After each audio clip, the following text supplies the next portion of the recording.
আসসালামু আলাইকুম। নরসিংদী জেলার একজন অসহায় নারীকে আবারও তুলে দেওয়া হলো একটি সেলাই মেশিন। এই সেলাই মেশিনটি দেওয়া হয়েছে শিউলি আক্তার নামে একজন অসহায় নারীকে।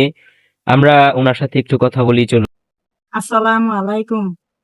আমার নাম শিউলি। আমি স্বদেশ নীতিকাতে কাজ ছিলাম, পরে মানে একটা সেলাই মেশিন কথা কইছিলাম।